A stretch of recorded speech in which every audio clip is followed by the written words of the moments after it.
અમદાવાદમાં 7th day school સહિત 11 શાળાઓનું પરિણામ અટવાયું છે। આઈસીએસઈ બોર્ડ દ્વારા ટેકનિકલ કારણોસર પરિણામ જાહેર નથી કરવામાં આવ્યું। પરિણામ અટવાતા વાલીઓ અને વિદ્યાર્થીઓ મૂંઝવણમાં મુકાયા છે। 7th ડે સ્કૂલના 1200 જેટલા વિદ્યાર્થીઓનું રિઝલ્ટ બાકી છે। શાળા સંચાલકો બોર્ડ સાથે સતત સંકલનમાં છે। આજના દિવસમાં જ પરિણામ જાહેર થાય તેવી પ્રબળ આશા છે। ટેકનિકલ ખામી દૂર કરી વહેલી તકે રિઝલ્ટ અપાશે। ગઈકાલે જાહેર થયેલા પરિણામમાં આ શાળાઓનું લિસ્ટ બાકી રહી ગયું છે, ત્યારે વિદ્યાર્થીઓના ભાવિને લઈને શાળા તંત્ર તરફથી અત્યારે તો ખાતરી આપવામાં આવી છે।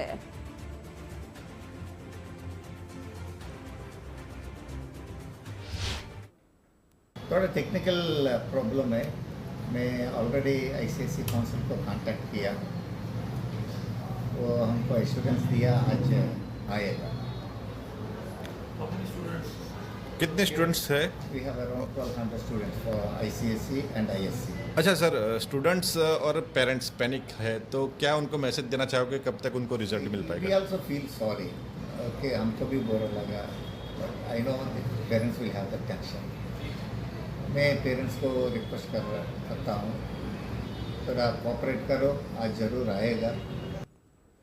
વિગતો મેળવીશું સંવાદદાતા અર્પિત પાસેથી। અર્પિત, 7th ડે સહિત 11 શાળાઓનું પરિણામ અટકતા વિદ્યાર્થીઓ અને વાલીઓ મૂંઝવણમાં છે।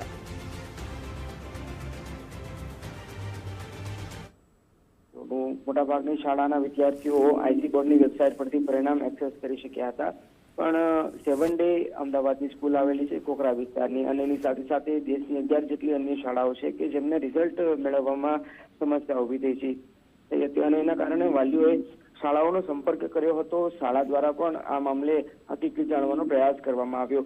ત્યાં સુધી 7 ડે ના વિદ્યાર્થીઓની વાત છે, 1200 જેટલા વિદ્યાર્થીઓ છે અને અન્ય 11 શાળાના પણ કેટલા એવા વિદ્યાર્થીઓ છે કે જેઓ પરિણામ નથી મેળવી શક્યા।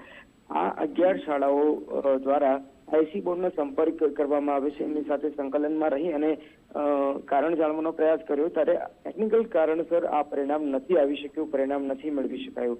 એટલે આશા સિવાય રહી છે અને ખાતરી આપવામાં આવી છે બોર્ડ દ્વારા કે આજે સાંજ સુધીમાં આ પરિણામ જાહેર કરવામાં આવશે, જેથી વિદ્યાર્થીઓ આજે સાંજ સુધીમાં એમનું પરિણામ મેળવી શકશે। જી અર્પિત, આભાર જાણકારી માટે।